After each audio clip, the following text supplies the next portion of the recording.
वंदौ गुरुपद कंज कृपा सिंधु नर रूप हरि महामोहतम पुंज जासु वचन रवि कर निकर। भक्तगणों को तथा धर्म अनुरागियों को मेरा हार्दिक नमन। संत स्तुति।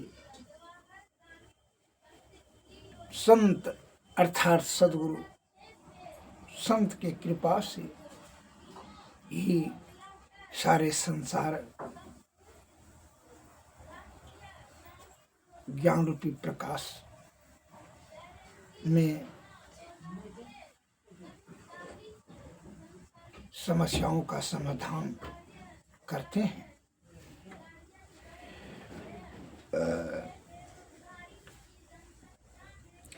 सब संतन की बड़ी बलिहारी, उनकी स्तुति कहीं विधि कीजिए, मोरी मति अति नीचय नारी। दुख भंजन भव फंदन गंजन, ज्ञान ध्यान निधि जग उपकारी। बिंदु ध्यान विधि नाद ध्यान विधि, सरल सरल जग में परचारी। सब संतन की बड़ी बलिहारी, धन ऋषि संतन धन्य बुद्ध जी, शंकर रामानंद धन्य घारी। धन है साहब संत कबीर जी, धनी नानक गुरु महिमा भारी। सब संतन की बड़ी बलिहारी, गोस्वामी श्री तुलसीदास जी, तुलसी साहब यति उपकारी। दादुर सुंदर सुर सुपचरवी, जग जीवन पलटू भयहारी। सब संतन की बड़ी बलिहारी, सतगुरु देवी आरु जे भये हैं, होंगे सब चरणन सिरधारी। भजत है मेहि धन्य धन्य, ऐ मेहि संत पद यश सरी। सब संतन की बड़ी बलिहारी। श्री सद्गुरु महाराज की जय। श्री सद्गुरु महाराज की जय।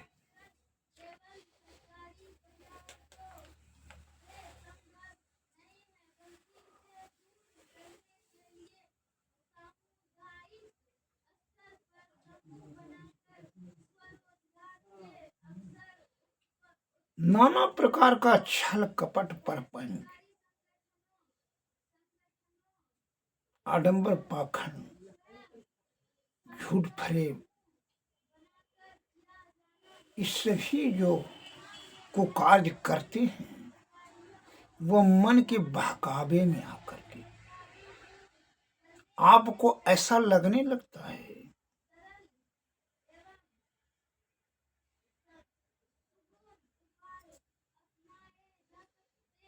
यही कुकार्य कर करके हम सुख प्राप्त कर लेंगे। ये सबसे बड़ी भारी मूर्खता भूल है, यहीं पर भूल कर बैठते हैं। रामायण में तुलसीदास ने लिखा है, जिमि कुपंथ पग दे खगेसा, हरहु बुद्धि बल न बलवलेसा। जो कुपथ में लात धरता है अर्थात आगे की ओर बढ़ता है, कुपथ में, कुकर्म में, उसकी बुद्धि बल यश गुण सब समाप्त हो जाता है।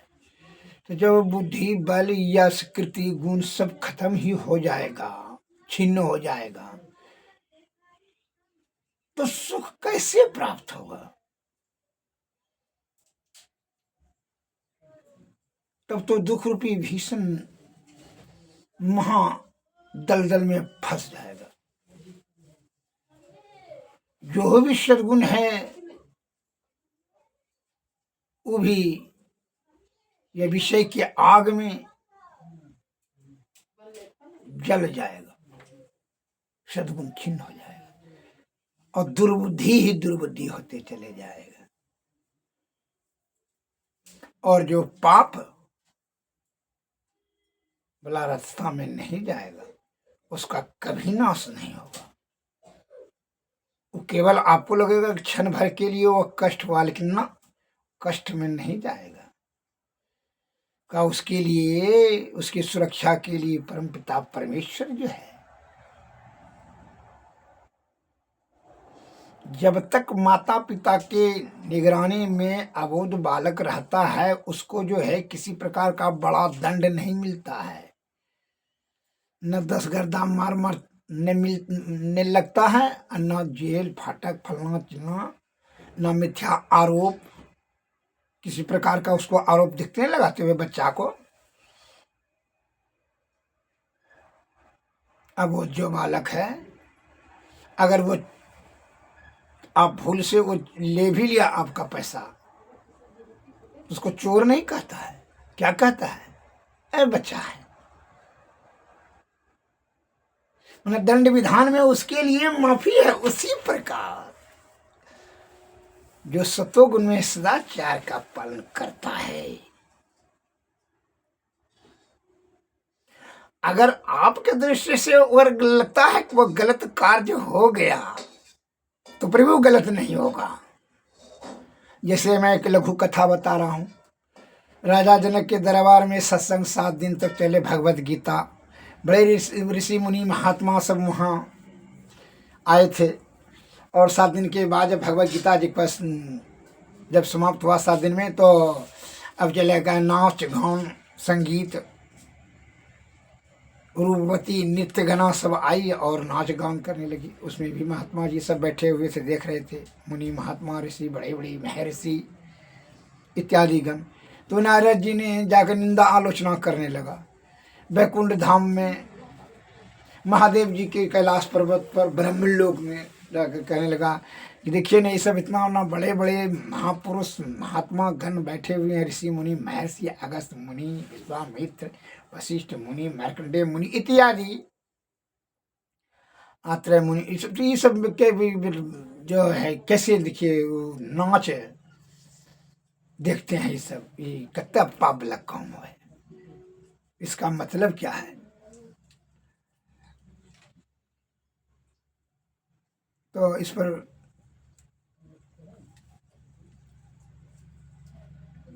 भगवान नारायण ने कहा, परमपिता परमेश्वर ने, विष्णुदेव भगवान ने, हे नारद, तुम मेरा भक्त हो, इसलिए मैं तुमको आगाह कर देता हूँ, सूचित कर देता हूँ, सावधान कर देता हूँ कि तुम निंदा करना बंद कर दो। तुम जो समझ रहे हो कि वह नाच वेश्याएं का ऋषि मुनि महर्षि ज्ञानी ध्यानी देख रहे हैं, सत्संग या सुन रहे हैं, कर रहे हैं, नहीं, वह सत्संग, बत्संग, गान, संगीत से परे हैं। उनके नजर में आपको लग रहा है कि देख रहा, देखते हुए फिर भी नहीं देख रहे हैं, क्या विषय के ऊपर में उठे हुए हैं। यह ज्ञान इंद्रियों से वह काम नहीं कर रहे हैं। अंतःकरण इंद्रियों से जो है शुद्ध चित्त और बुद्धि से काम उनका होता है लौकिक, और अलौकिक तो उनका जीव आत्मा हमेशा अनहद पर है, इसलिए वहां पाप जा ही नहीं सकेगा। तुम केवल देख रहे हो को बैठा हुआ है। जैसे सोना अगर नाली में गिर जाए तो क्या उसका गुण कम हो जाता है? कीचड़ में गिर जाए तो गुण कम हो जाता है, भाव कम हो जाता है, कीमत कम होता है? नहीं, गुणवत्ता उतने रहता है। वो अनहद नाद पर सब पहुंचे हुए मुनि महात्मा ऋषि महर्षि हैं, इसलिए उनका आलोचना करके तुम पाप का भागी बन रहे हो। ऐसा कदापि नहीं करना चाहिए आपको। ऐसा करने से तुम पाप के दलदल में फंस जाओगे। वो अनहद पर है, और वहां मन, अहंकार, पाप, संताप, रूप, रस, गंध, शब्द, स्पर्श, ये सब कुछ वहां नहीं पहुंच सकेगा, वहां पहुंच ही नहीं है। क्या प्रभु क्षमा कीजिए, तब उनको वहां ज्ञान हुआ, क्योंकि तुमको गुरु की आवश्यकता है, इसलिए गुरु तुम जा करो पहले।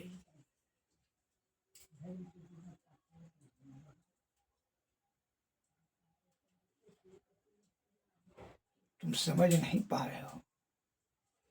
और यही बात का अहंकार, तुम हमारा भक्त हो इसीलिए समझा रहे हैं। नारद जी को कहा कि एक बार यही जो है अहंकार सुखदेव मुनि को भी हुआ था, जो कि उनके पिताजी वेद व्यास जी ने जाकर कहा कि जाओ तुम राजा जनक के दरबार में जाकर के उनको गुरु मानो,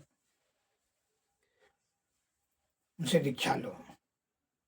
तो उनको घमंड हो गया था, हम राजा जो कि विषय भोग में लिप्त है, हम महात्मा का पुत्र, महात्मा इतना बड़े तपस्वी ध्यानी ज्ञानी, और उससे राजा से हम जो है भोग विलासी आदमी से जो है हम लेंगे दीक्षा और उनको गुरु मानेंगे। इनको अहंकार हो गया, क्योंकि जाओ ना, जरा देख लो पहले। राजा साहब के दरबार में सुखदेव जी गए पिताजी के कहने पर, तो वह तो त्रिकालदर्शी थे राजा जनक। विदेह, इसीलिए उनको विदेह कहा करते थे ऋषि मुनि महर्षियों ने। राजा जनक विदेह थे, देह में रहने लेते हुए पर भी वो देह में नहीं रहते थे। अजीब आत्मा उसका हमेशा सदैव जो है अनहद नाद में विराजमान करते थे। तो सुखदेव जी गए तो जान लिए कि बड़ा इसको अहंकार है। कल सुखदेव जी आए हैं, सिपाही को सूचना दिए कि जाकर कहो कि सुखदेव मुनि आए हैं, उनका स्वागत के लिए राजा साहब आए। तो जाकर सिपाही ने जाकर सूचना दिया राजा साहब को, तो जान लिए कि बड़ा ही अहंकार है। तो वहीं जान लिए, कौन रुकने के लिए, वहीं पर खड़ा रहने के लिए। खड़ा रहे 1 दिन 2 दिन 7 दिन हो गया। 7 दिन खड़ा हुआ तो जरा उसका घमंड कम हुआ राजा साहब। तो फिर जो है उनको कहा ला उनको अंदर, कहा चलिए राजा साहब बुला रहे हैं, आप छुट्टी मिला उनको। तो आए, कहा कि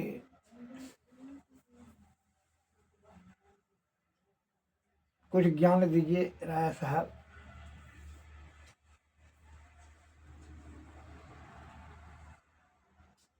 ठीक है,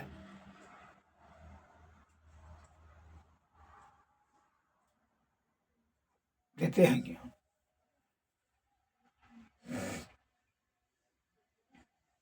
एक कटोरा दूध लाओ, सिपाही को बोला, भर करके दूध इनके हाथ में दो।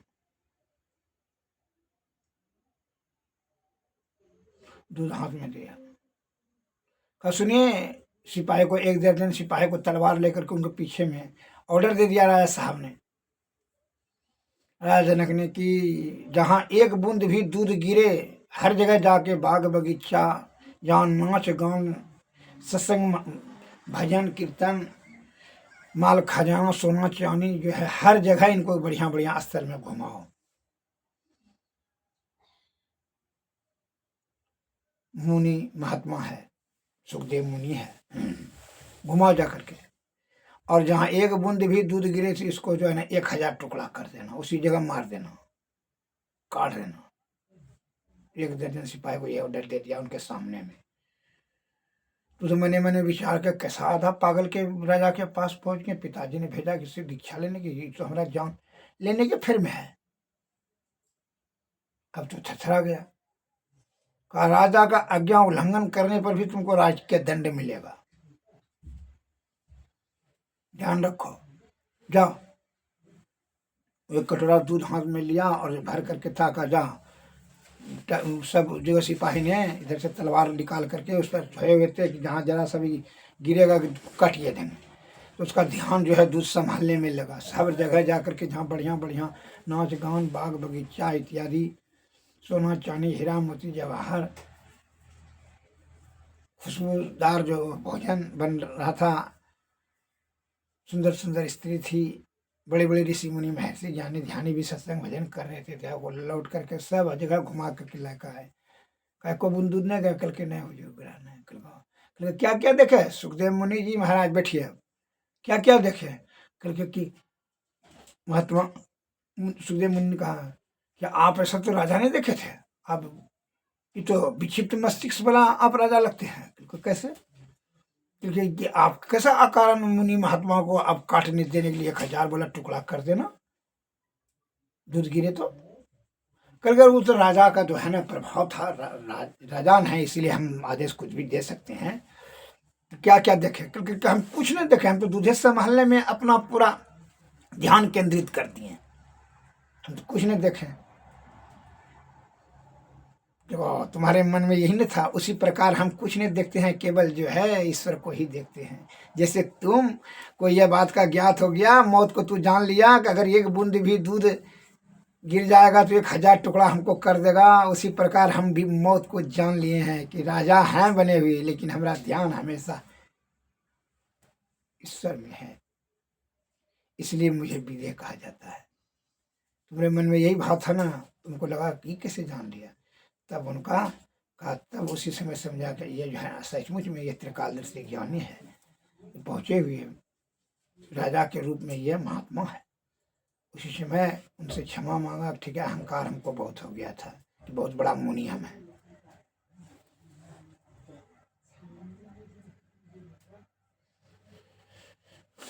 अहंकार अब नष्ट हो गया, तो उन्होंने दीक्षा दिया राजा साहब ने, राजा जनक ने तब उनको गुरु माना।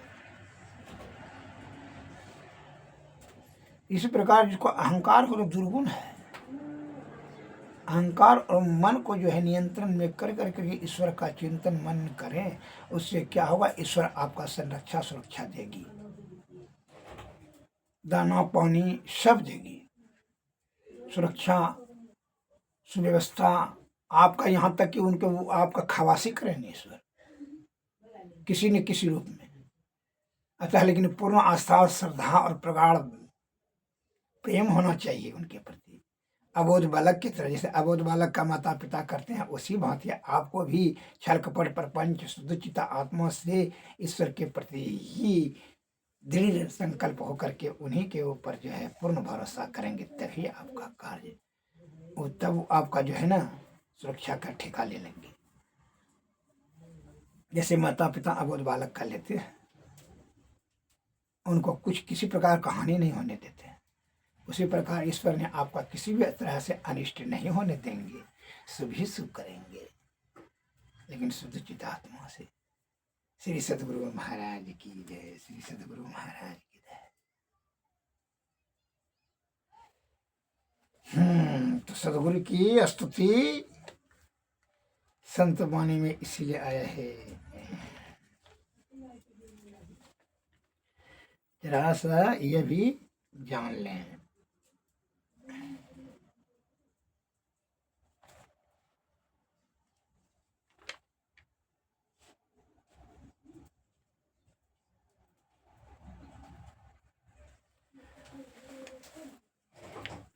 सदगुरु की हमारे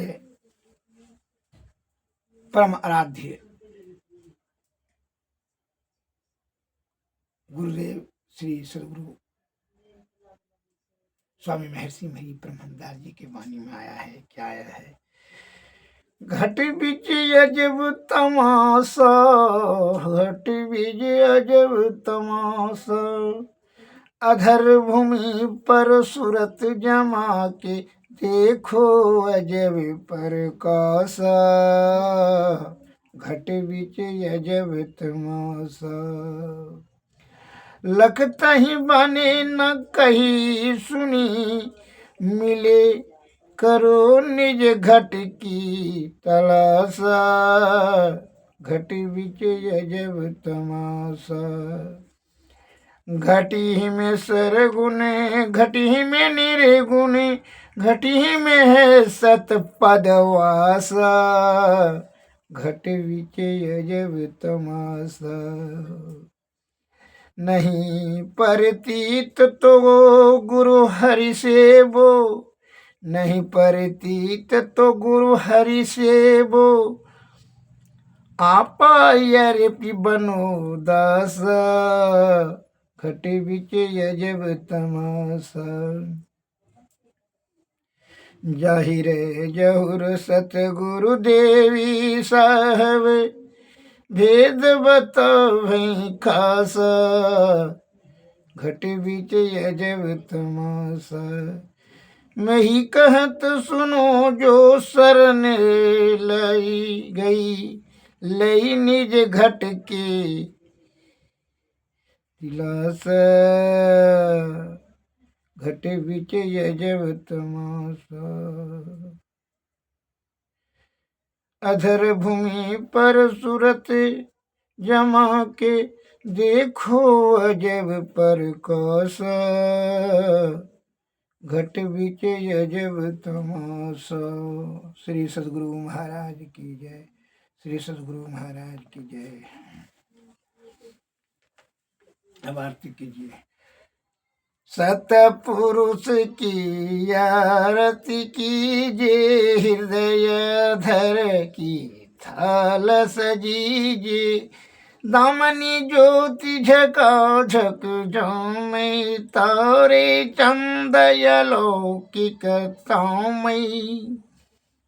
आरती करते होत अति उज्जवल, आरती करता हो अति होता अति उज्जवल, ब्रह्म की ज्योति अलौकिक उज्जवल, सन्मुख बिंदु में दृष्टि समावे, अचरज आरती देख न पावे।